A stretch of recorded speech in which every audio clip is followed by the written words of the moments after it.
Hi guys, it's Jen here at Check Her Joy, and this time I'm reviewing Brown Girl Dreaming by Jacqueline Woodson. This is a middle grade teen um, memoir told in free verse, and it's about Jacqueline's childhood growing up in the 1960s and 70s, both in Greenville, South Carolina, and Brooklyn, New York. She was also born in Ohio, which is awesome, at least to the Ohioan here. So this book deals a lot with themes of being a child and growing up and discovering who you are, particularly Jacqueline Woodson's like becoming a writer and finding her passion through that. It also deals a lot with with the whole racial thing that's going on in the 60s with the civil rights movement and the Jim Crow laws in the South.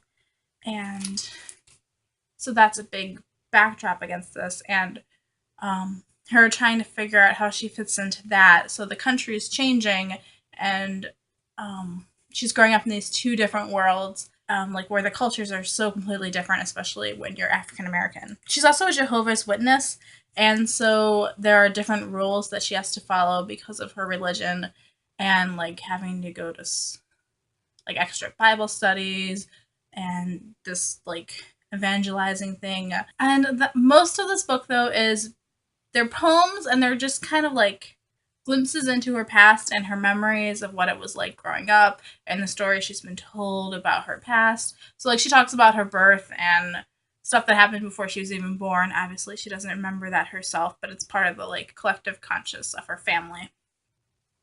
And it's a really cool way to approach memoir in these small snippets, because that's kind of how we remember stuff. We don't remember stuff straight through. We'll just look at a photograph and remember somebody, or a vacation we were on, or that swing set we had in the backyard. So it does deal a lot with her family. She was raised by her mother. Her younger years was by her grandparents in the South, and then just her mom in Brooklyn. She has two older siblings and then a younger brother, and it deals with she talks about the experience of no longer being the baby in the family. The writing in this is just amazing and beautiful, and I love it terribly. I really enjoyed reading this. Each poem is a small little chapter, so you can read one at a time and read as many as you want. I really like her descriptive voice and the way she really makes you feel what it's like to be in these areas. There'll be simple things like putting the lyrics to a song in here and be like, oh, I know that song, and having it remembering what that is like, or things that are kind of universal, like playing in the backyard and trying to make friends as a kid, both with the kids around her in South Carolina and her best friend Maria in New York.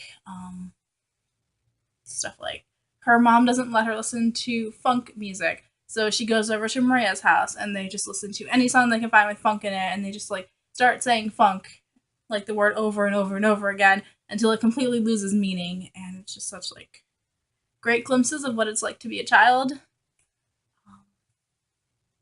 She deals with not only the peaceable protests, the Freedom Riders and Martin Luther King Jr., but then she also deals with the Black Power and the Black Panthers. So these two different sides of the civil rights movement. There's this period after the Jim Crow laws are repealed and segregation's repealed, and her grandmother says that it's easier to just go with the flow and go to the back of the bus and not have to deal with upsetting other people, whereas her mother is somebody who's it's not I'm allowed to do this, I'm going to do it. I'm going to sit in the front of the bus.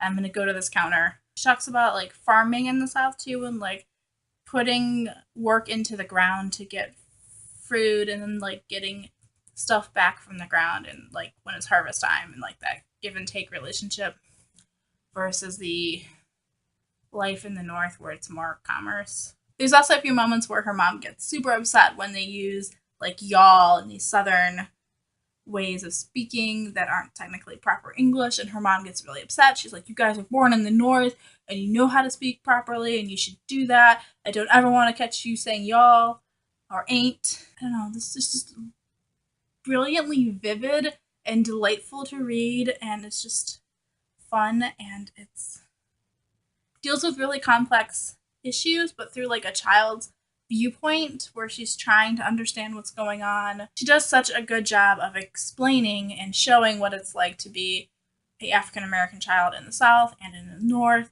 and what the civil rights movement means from like the early days of it to when she's older and when the nation's progressed, and kind of how society's changed. And also does a good job of just like what normal families are like. And like her dad's not in the picture for most of her childhood, and to her, her grandfather is daddy, and how that's a different, like how other kids view that as being so strange, but to her, that's just normal life. Um, so I really, really enjoyed this. You guys should definitely check it out. It is totally 5 stars. The writing is absolutely amazing and beautiful and wonderful. And I am not even a poetry fan, but this book is just super accessible and wonderful. And yeah, so there's my review for Brown Girl Dreaming by Jacqueline Woodson. Peace out. I love you guys and keep reading. Bye.